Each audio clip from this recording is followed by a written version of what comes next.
really want to show you over. I want to give you a flavor of how WBS exactly looks like. This is, so let me first tell you some interesting facts about WBS. This is a project level. This is the control account level. The very immediate level after the project level is a control account level. The lowest level of WBS is work package written here. The lowest level of WBS is always work package. There is no particular reason why a work pack like these names are given. It's like just the terminology.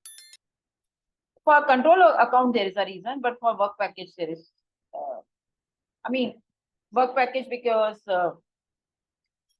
this is the minimum amount of work or the most granular work which needs to be done within a project between the control account and the work package, whichever levels of the WBS is there, it's termed as planning packages.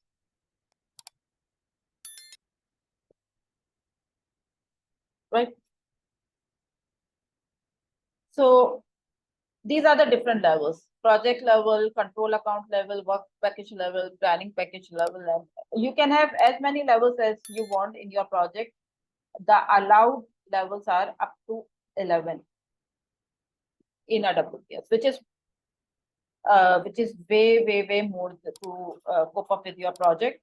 For a project like Video HubSpot revamp, which was a huge project, we had a WBS of 5 levels, and it was more than enough. So a WBS is nothing but a graphical representation, a pictorial or a graphical representation of the overall scope of work on one screen, right? It has different levels. It has control account level, it has planning package level, it has work package level, it has project level. It has a code of account mechanism for better traceability. For instance, if I give, and there is no hard and fast rule for that. For instance, if I give 1 number to this, 2 number to this, 3 number to this, 4 number to this deliverable, and 5 number to this deliverable. By the way, all of this, each of this block, each block represents a deliverable or a requirement.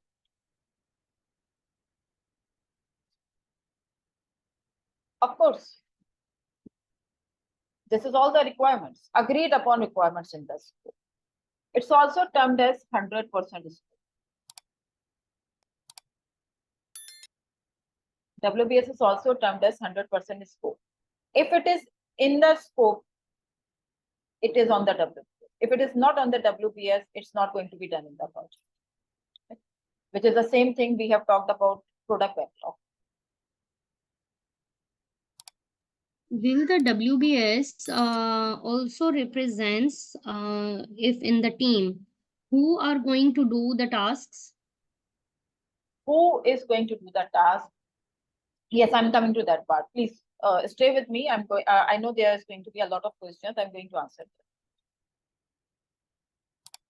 So WBS, each of the WBS element represents a deliverable, and of course, if you have hierarchy, then a sub deliverable is a representative of the parent deliverable.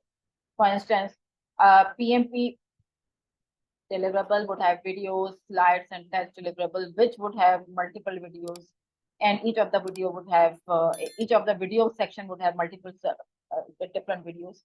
Right? So all of these are sub deliverables or sub deliverables of a main deliverable. Till this point, anybody has got okay, the code of account. So for instance, this is 2. So within the trainers module, if I have 2.1, 2.2, 2.3, 2.4, why? Because these 4 deliverables belong to trainers, and the numbering system would represent the parent item. Then videos, slides, and tests belong to PMP, so it's going to be 2.1.1, 0.1.2, 2.1.3, and so forth.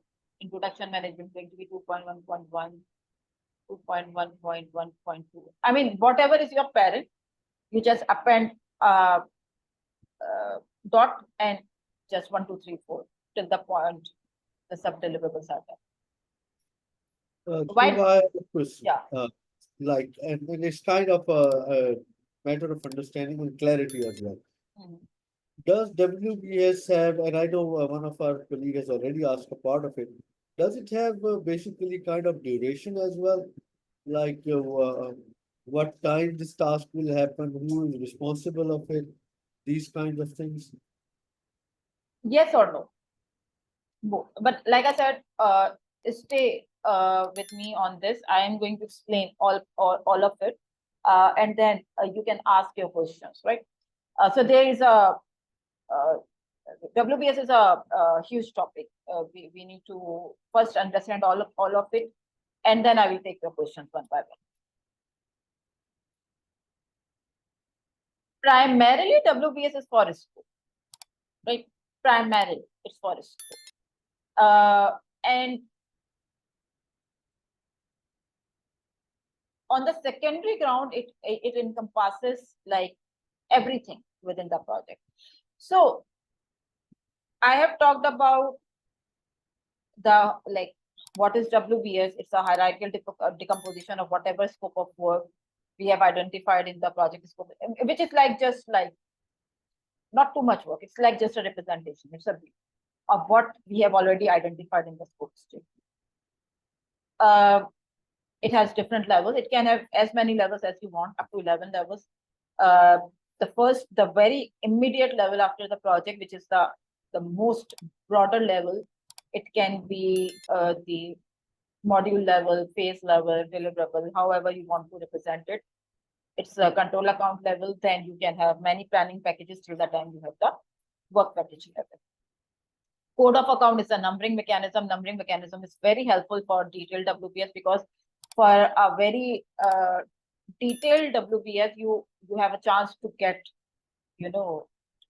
just get lost into finding the deliverable and its parent and the main parent and control account. So this is, so for instance, if I get to this point, this is 2.1.1.1. I mean, this is very confusing. So maybe if I want to trace it back to the main deliverable, like main item, PMP, maybe without this numbering system, this can be very confusing to trace back via the connectors only. And WBS can be way more extensive than this. Even for this WBS, this is just an excerpt. The actual WBS for this use case is huge.